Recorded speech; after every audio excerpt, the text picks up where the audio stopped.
$2 Oberons. I hope you guys are friendly drunks. Okay, go ahead. Hey everybody, I'm Bob and I make video games. Now sometimes people pitch their video game ideas to me and usually at the end of it they get really excited and they say something like, you should totally make that game. And I say, no, you should totally make that game. And I'm not being mean, I'm serious. If I can make games, then certainly you can make games. And you should want to make games because making games is fun. It's good for your brain, and if you get good at it, you can even make a career out of it. Maybe you think you don't play games, but that's not true. Everybody here plays games. Have you ever been the mayor of somewhere in Foursquare? You've been playing a game. Maybe you collect Twitter followers. That's kind of a game. Some of you will walk out these doors and win an embarrassing amount of money playing games tonight. Most of you will lose your money playing games tonight, but some of you will win. Games are part of our DNA. It's what we do to compete, to socialize, to learn, and have fun.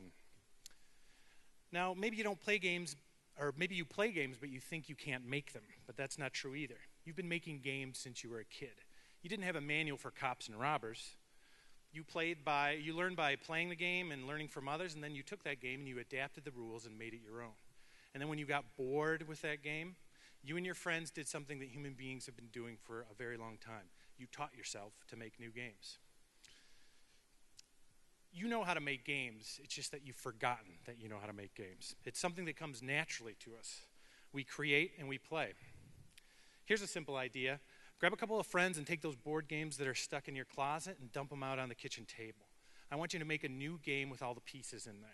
And don't be afraid to borrow some rules from existing games. And if you're feeling inspired enough, you can, yes, if you're feeling inspired enough, you can make a theme for your game like zombies or robots or vaginas. Or my favorite theme, drinking game. Now, you'll be surprised. You can spend less than an hour on this and still come up with a pretty decent game, but make sure you play your game so you can make sure it's fun or if it's too hard or if it needs work. And change the rules while you're playing your game, because iteration is something that's very important to making games. Now, even if you just came up with a drinking game, you'd still be doing wonderful things with your brain, even alcohol poisoning. But things like design, collaboration, critical thinking, designing games is good for your brain. Now, I'm sure you've seen these interactive games on YouTube where you watch a little video and then you have a choice you can pick. It's kind of like those choose-your-own-adventure books, but with video games or videos. This is a great project you can do with your kids. Maybe Sunday morning you plan out your video, and then in the afternoon you take your flip camera, go record some video. And then in the evening you cut it up and put it on YouTube. Your kids are going to have a cool game that they can show to your friends, or their friends. And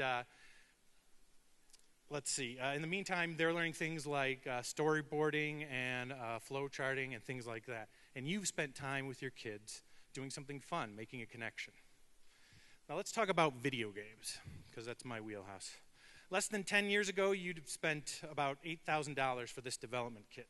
And you'd sign an agreement or a contract with a publisher just in the hopes that maybe your game would make it on shelves.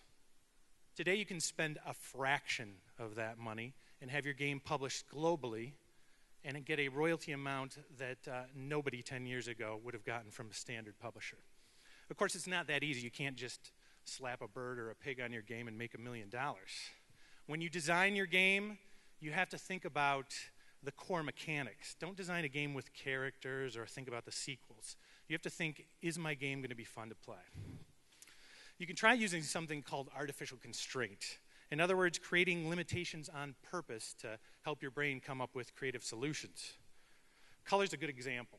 Can you come up with a game design that uses color as its main game mechanic? And no, don't say Bejeweled. Force yourself to think of an idea where color is the main way that people interact with your game. Or maybe movement could be the constraint.